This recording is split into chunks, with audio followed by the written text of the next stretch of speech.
Hello students, today we are going to continue our first chapter of English subject from page of 8th. Now we start this lesson from this line.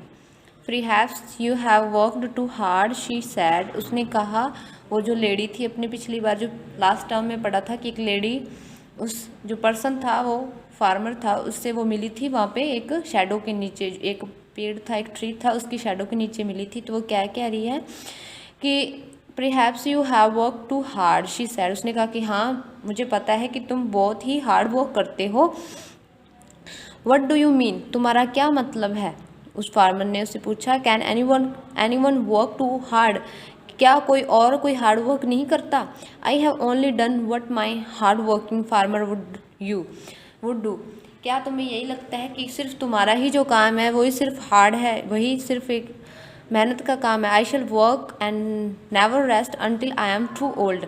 मैं हमेशा वह काम करती रहती हूँ और बिना किसी रेस्ट के, बिना किसी आराम के। This is the first season in 6 years that I have not sown nor ploughed and.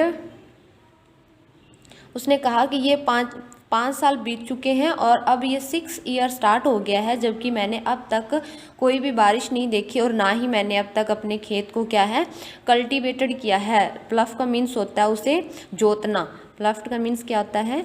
जोतना। जो अपने खेत को जोतते हैं ना उसका मीन्स होता है ये। Oh it is hard not to be able to work said Chandu a little angrily. Chandu ने बड़े ही धीमी आवाज़ में और थोड़े गुस्से हुए रूप में कहा कि ये तो बहुत ही मुश्किल काम है। अब अपने नेक्स्ट पेज पे रीड कर रहे हैं।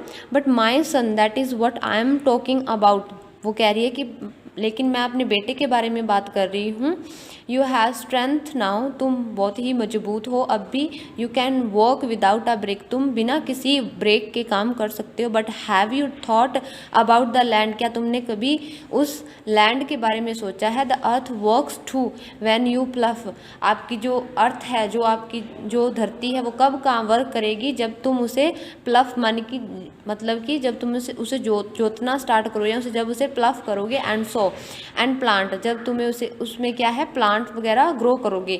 The earth has worked for years, जो अर्थ है वो क्या है लगातार काम करती आ रही है। Many years, centuries and in fact thousands of years. The soil, the land, the earth shouldn't someone let the land rest a bit, बिना किसी आराम के उसमें हमेशा क्या है बोया जाता है। जो भी ये है भी उसमें सॉयल डाली जाती है, जो भी उसकी जो सॉइल है वो लगातार क्या है काम करती आ रही है बिना किसी रेस्ट के। The old woman sand softly smiling, softly smiling के साथ वो क्या है वुमन उसे कहती है चंदू को। Rest, late the land rest, I don't understand. Chandu looked at her a little puzzle, वो चंदू होता है वो थोड़ा पजल हो जाता है और वो उस लेडी से उस वुमन से क्या कहता है कि रेस्ट करती है क्या, लैंड रेस्ट करती है? मैं कुछ समझ नहीं पा रहा हूँ। येस माई सन, वो वुमन होती है वो उससे रिप्लाई करती है yes my son that is the difficulty, यही तो एक बड़ी प्रॉब्लम है। डिफ़िकल्टी होती है प्रॉब्लम या समस्या। डिफ़िकल्टी क्या होती है? प्रॉब्लम या समस्या। यू डोंट रियलाइज, तुम्हें ये पता ही नहीं, रियलाइज मीन्स तुम्हें ये पता ही नहीं, that the earth is old, कि अर्थ क्या है अब ओल्ड हो चुकी है। But nature is mother to all of us, पर क्या है जो नेचर मतलब जो प्रकृति होती है जिसमें बारिश वगैरह ये सभी कुछ होता है ना, प्रकृति is mother to all of us, जो प्रकृति है वो हम सबकी माता है। To you and to me, तुम्हारी भी और मेरी भी। एंड टू दी ट्रीज, और पेड़ पौधों की भी। द वाटर, और पानी की भी। एंड द सॉयल, और ज़मीन की भी। She takes care to give her children the rest they need, उसे भी कभी कभी क्या है रेस्ट चाहिए होता है। Because she always take care of her children. Chandu began to understand, Chandu क्या है स्टार्ट से समझ चुका था। When the rains don't come, जब बारिश नहीं आ सकती। यू आर होपलेस, तुम क्या है निराशावादी हो जाते हो। होप होती है आशा और होपलेस होती है निराशा। तुम क्या है निराश हो जाते हो।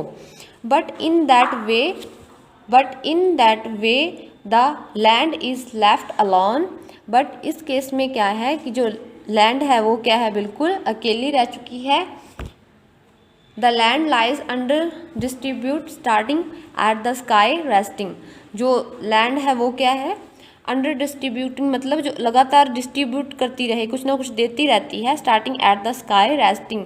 जैसे ही अब स्काई रेस्ट कर रहा है वैसे वो भी अब स्टार्ट कर रही है रेस्ट करना। And when the rains come, जब भी बारिश आएगी, come it will spring back into activity. जब भी क्या है, जो स्प्रिंग सीजन होता है जिसमें बारिश वगैरह आती है ना, जब भी वो वापस आएगी तो ये सब क्या है, दोबारा एक्टिवेट हो जाएंगे, इनमें एक्टिविटी आ जाएगी, ये दोबारा से फ्रेश हो जाएगी and ready for your crop, और तुम्हारी फसल उगाने के लिए फिर से तैयार हो जाएगी। गो होम, अब तुम घर जाओ my son, nature knows a thing or two go home, she said and got up. Nature क्या है, सब कुछ जानता है और तुम अब घर जाओ, वो जल्द ही वापस आएगा, मतलब कि जो बारिश है वो जल्द ही वापस आएगी। वो क्या होता है, खड़ा होता है, वहाँ से चला जाता है। शी वॉकड अवे, वो जो औरत होती है, वुमन होती है, वो थोड़ा सा दूर जाती है। आफ्टर अ वाइल, चंदू के बाद, जबकि to got up and walked homeward, he thought about the land, तब वो घर जाते टाइम क्या सोचता है, लैंड के बारे में सोचता है। हिज बिलोव्ड पीस ऑफ लैंड, उसकी जो वाइफ है वो क्या है, पीस ऑफ लैंड है। Which if he were to believe the old woman, अगर वो उस ओल्ड वुमन की बातों पर विश्वास करता है, वॉज प्रीहैप्स ब्रीथिंग पीसफुली, तो वो क्या है, अपनी सांस को क्या है, शांतिपूर्वक ऐसे सांसें लेने लग जाता है। Taking a break from the consonant continuous year round cultivations, वो क्या है, रेगुलरली क्या है, ब्रेक लेता रहता है और क्या है, लगातार ईयर टू ईयर उसे क्या है, कल्टीवेट करता रहता है लैंड को। प्रीहैप्स शी इज़ राइट, उसे लगता है कि वो सही कह रही है। ही थॉट, वह सोचता है। As he approach the village it was already evening, the sun was low in the sky and what was that, Chandu felt a cool breeze on his back. जब चंदू अपने घर की तरफ वापस आ रहा होता है तब तक शाम हो जाती है, जो सन होता है वो क्या है, लो हो जाता है स्काई में, और चंदू क्या है, फील करता है, फेल्ट करता है, मतलब महसूस करता है अपने पीछे की साइड एक कूल ब्रीज, मतलब बहुत ही ठंडे झोंके। Then he felt a tiny drop on his shoulder, उसके शोल्डर पर क्या है, एक छोटी सी ड्रॉप, मतलब बारिश की जो रैन की जो ड्रॉप होती है उसके शोल्डर पर गिरती है। ही लुक्ड अप, वो एकदम से देखता है। Yes the clouds were gathering in the distance, वो देखता है कि स्काई में जो सारे क्लाउड्स हैं वो क्या हैं, गैदरिंग मतलब इकट्ठे हो चुके हैं। इट वॉज ग्रोविंग डार्क, अब वो क्या हो चुके हैं, बिल्कुल डार्क हो चुके हैं। जब बारिश आने वाली होती है, बादल क्या है, क्लाउड्स क्या है, बिल्कुल डार्क हो जाते हैं ना। Soon there would be lightning and thunder and sweet fragrant rain, थोड़ी ही देर बाद में वहाँ पे क्या है, बारिश होने लग जाती है और अच्छी सी खुशबू आने लग जाती है। चंदू रन होम, चंदू क्या अपने घर की तरफ भागता है, एंड वो चंदू रन होम घर की तरफ भागता है, लाफिंग एंड हैप्पी, किसके साथ, विद हैप्पीनेस और लाफिंग, वो क्या जोर जोर से हंसने लग जाता है और बहुत ही खुश होता है।